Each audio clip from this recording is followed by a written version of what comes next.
CMO बने सोलन के अभी कुछ ही दिन हुए हैं। नालागढ़ जो हमारा हॉस्पिटल है, नालागढ़ जो ब्लॉक है, मुख्य ब्लॉक और मुख्य हॉस्पिटल है हमारे ज़िले में। तो मुझे लगा कि पहले मैंने यहाँ नौकरी भी बड़े साल की है, तो मुझे लगा कि पहला दौरा मुझे यहीं का ही करना चाहिए। आज प्रोग्राम्स भी देखे, नेशनल प्रोग्राम्स भी देखे, अस्पताल की व्यवस्थाएं भी देखी। तो हॉस्पिटल ठीक चल रहा है। जो भी प्रॉब्लम्स आएंगी, जो भी प्रॉब्लम्स हमें सुनने को मिलेंगी, उन सब के लिए हम प्रयास करेंगे कि उन प्रॉब्लम्स को समाप्त किया जाए। हमारा मुख्य उद्देश्य सर्विस विद स्माइल है कि स्माइल के साथ हम सर्विस सारी जनता को देंगे और मूलभूत सुविधाएं जो भी सारी जनता को मिलनी चाहिए, जो अस्पताल में मिलनी चाहिए, वो अस्पताल में मिलें, उनकी जेब से पैसा खर्च ना हो, और जो सुविधाएं उनको घर द्वार मिलनी चाहिए वो उनको घर द्वार भी सारी सुविधाएं मिलें। ये हमारा प्रयास रहेगा। और दूसरा, हमारी सुविधाएं माथे पे बल डाल के ना हो, मुंह पे स्माइल के साथ हों, ताकि मरीज जो भी हमारे इंस्टीट्यूशन में पूरे जिले में कहीं भी आए वो प्रसन्न होके जाए।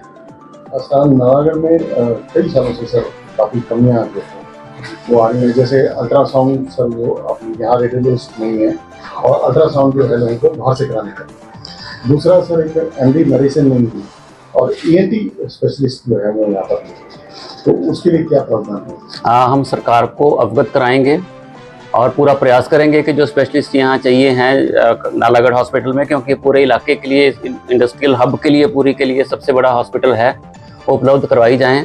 जहाँ तक अल्ट्रासाउंड का है, रेडियोलॉजिस्ट यहाँ आएँ, इसका हम प्रयास करेंगे। लेकिन एब्डोमिनोपेल्विक अल्ट्रासाउंड के लिए डॉक्टर्स को ट्रेन किया गया है, तो वो यहाँ शुरुआत हो भी रही है, और उसको थोड़ा और बढ़ाएंगे ताकि कम से कम प्रेग्नेंट वुमेन को अल्ट्रासाउंड करवाने कहीं बाहर ना जाना पड़े, जेब से पैसा ना खर्चना पड़े। जैसे सर पिछले सीएमओ से भी कुछ लोगों ने शिकायत दर्ज करी थी, और यहाँ के लोकल एमएलए भी सीख रही थी कि गायनेकोलॉजिस्ट जो हैं उनकी बड़ी शिकायतें हैं कि एक तो महंगी लोगों को जो है वो गर्भवती महिलाओं को काफ़ी खर्चा आ रहा है, और इसे भी देखा जा रहा है कि सरकारी अस्पताल के अंदर ही 30-40 हज़ार रुपये का खर्चा जो है वो अंदर सरकारी अस्पताल में आने लगता है, क्योंकि उनको अल्ट्रासाउंड भी इतना महंगा करने होता है। तो कुछ इस पर जो पहले भी बोला था कि ये जो डॉक्टर हैं उनकी शिकायत काफ़ी लगातार जा रही है। जी नहीं, इस बात को अगर ऐसा है, आपने जो बात संज्ञान में लाई है, इसको तो जांच का विषय है। जांच के बाद ही पता लगेगा कि क्या कारण है। पर हम ये प्रयास करेंगे कि जो प्रेग्नेंट वुमेन है, डिलीवरी के लिए सारी की सारी चीज़ें अस्पताल के अंदर उपलब्ध हों और उन्हें अपनी जेब से कोई पैसा ना खर्चना पड़े। इस बात को हम सुनिश्चित करेंगे। जिन सुविधाओं की यहाँ कमी है, कुछ ऐसी चीज़ें हैं कमी है, हम प्रयास करेंगे। इंडस्ट्रियल एरिया है तो CSR के थ्रू उपलब्ध करवाया जाए। जैसे हैंड हेल्ड एक्सरे हैं, घर घर जाके हम एक्सरे कर रहे हैं, पूरे ज़िले में एक ही है।